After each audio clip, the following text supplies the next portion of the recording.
ہمارے چینل سے جڑے رہنے کے لیے یوٹیوب پر اس چینل کو سبسکرائب کریں۔ والسلام علی سید الانبیاء والمرسلین وعلی آلہ واصحابہ اجمعین، اما بعد فاعوذ باللہ من الشیطان الرجیم، بسم اللہ الرحمن الرحیم، ذالک الکتاب لا ریب فیہ، صدق اللہ مولانا العظیم وصدق رسولہ النبی الامین الکریم، ونحن على ذلك لمن الشاهدين والشاكرين والعاملين والحمد لله رب العالمين۔ بارگاہ رسالت میں دوسری کا نظرانہ عقیدت پیش کریں۔ اللہم صلی علی سیدنا مولانا محمد وعلی آلہ واصحابہ وسلم۔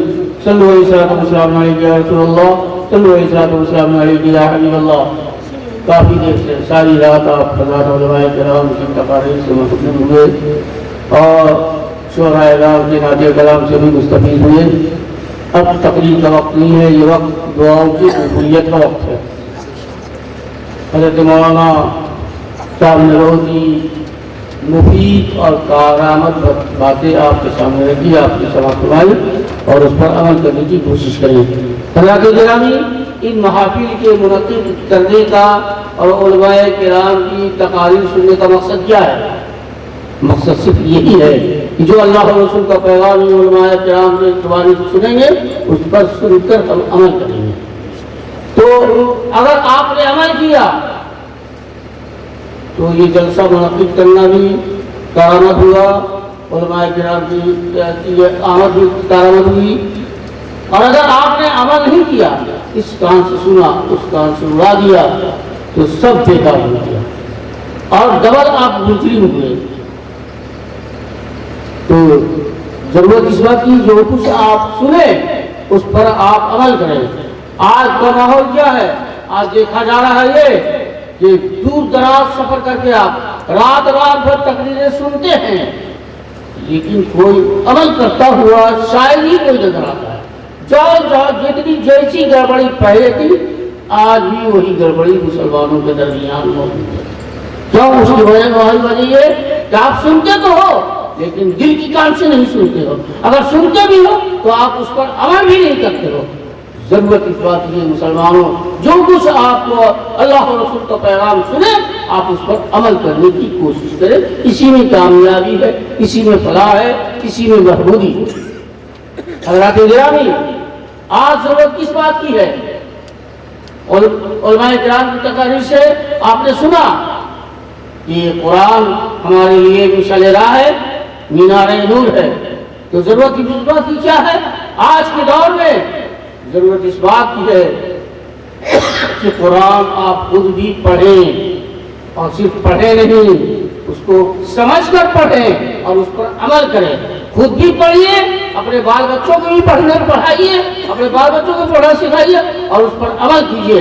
اگر مسلمانوں تم کامیابی چاہتے ہو، فلاح چاہتے ہو، بہبودی چاہتے ہو تو قرآن پر عمل کرنا شروع کر دیجیے۔ قرآن پر آپ عمل کرنا شروع کر دیجیے۔ آپ کے اندر جو مسلمانوں، آپ کے اندر جو کچھ گڑبڑی ہے، خرابی ہے، اس کی واحد وجہ یہ ہے کہ وہ تو مسلمان پڑھتے نہیں ہیں قرآن کو، اگر پڑھتے ہیں تو سمجھ کے نہیں پڑھتے۔ قرآن نازل ہوا کس کام کے لیے؟ قرآن فرماتا ہے ھدی للناس، قرآن آیا ہمارے درمیان ہدایت کے لیے، ہدایت و رہنمائی کے لیے۔ تو رہنمائی ہدایت کب ہوگی؟ اسی وقت ہوگی جو قرآن پیغام ہمیں دے رہا ہے اس پر آپ عمل کریں گے، جبھی آپ ہدایت یافتہ ہوں گے، صراط مستقیم پر گامزن کریں گے اور قرآن پر عمل کرنے کی آج ضرورت ہے۔ آج جو دربرن کی ہم ٹھوکریں کھا رہے ہیں، ہر محاذ پر مسلمان ناکام ہو رہے ہیں، اس کی واحد وجہ یہ ہے مسلمانوں کہ آپ کے قرآن پر عمل کرنا ضرورت ہے۔ قرآن پر عمل کریں گے، آپ قرآن پر کو عبرت کی نگاہ سے پڑھیں گے تو آپ ساری گڑبڑی، ساری خرابیاں آپ کے اندر دور ہو جائیں گی۔ قرآن وہ کتاب ہے جس کے خدا کے کلام ہونے میں کوئی شک و شبہ کی کوئی گنجائش نہیں۔ قرآن امام فرمایا ذالک الکتاب لا ریب فیہ، یہ وہ کتاب ہے جس کے خدا کے کلام ہونے میں کسی قسم کی کوئی شک و شبہ کی کوئی گنجائش نہیں۔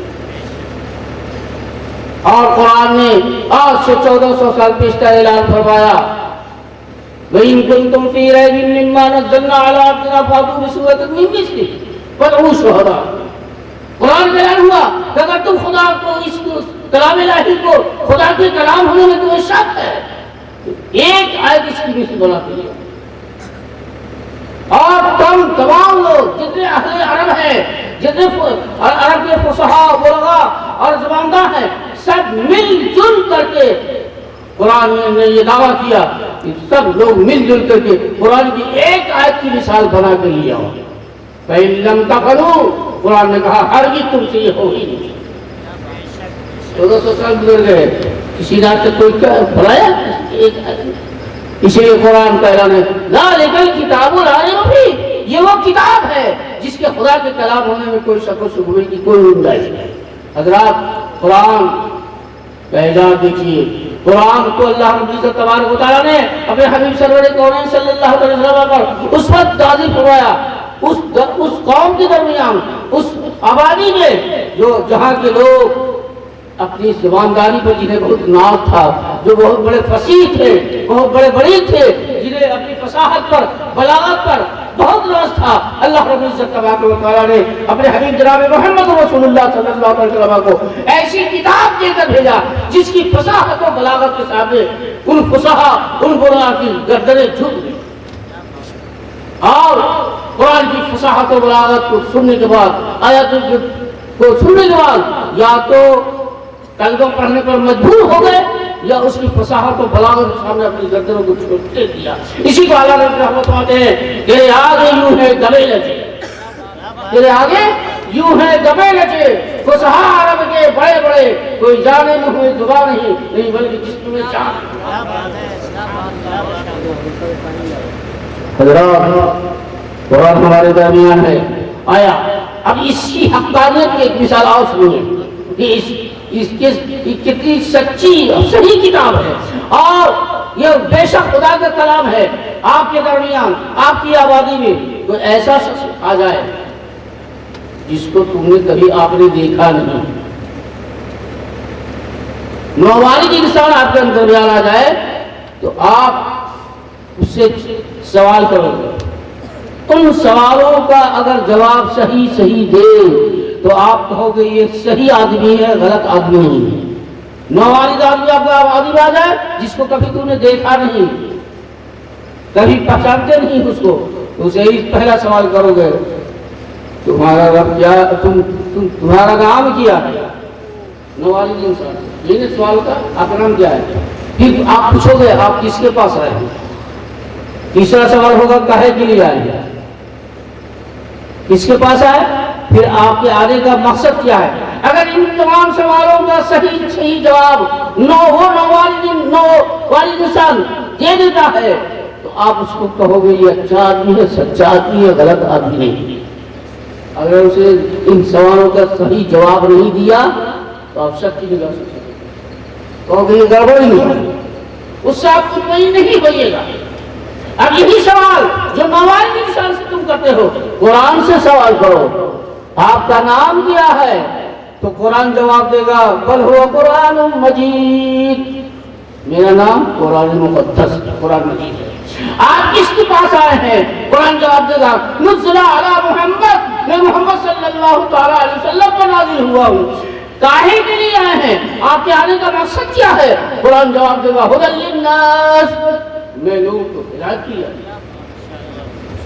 پھر یہی قرآن کو صاف سوال کریں گے کہ اے قرآن بتا آپ کس مہینے میں آئے، تو قرآن جواب دے گا شہر رمضان الذی انزل فیہ القرآن، میں رمضان کے مہینے میں آیا ہوں.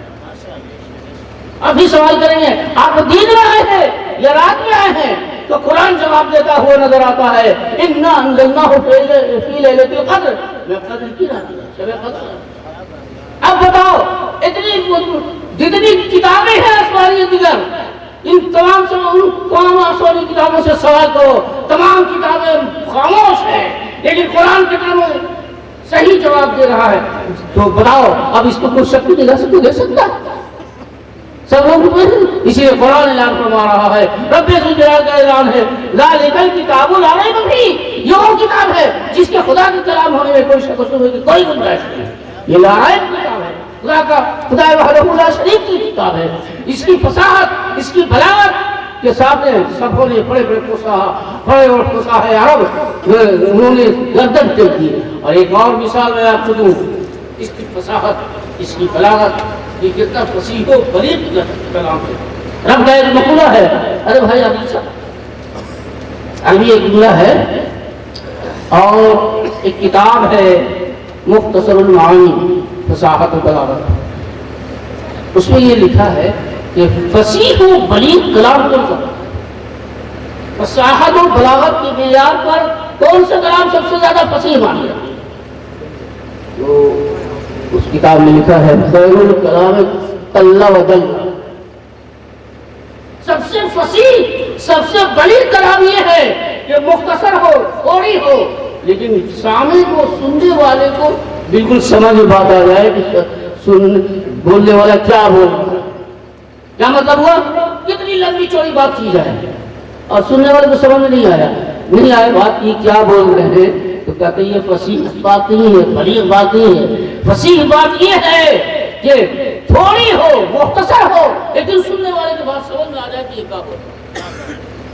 اب اسی قرآن کو دیکھیے، اسی میں آتے ہیں خیر الکلام اللہ. قرآن کی ایک آیت ہے تمنا لباس لکم وانتم لباس لکم، جس کا ترجمہ یہ ہے کہ مرد عورت کی لباس ہے اور عورتیں مرد کی لباس ہے.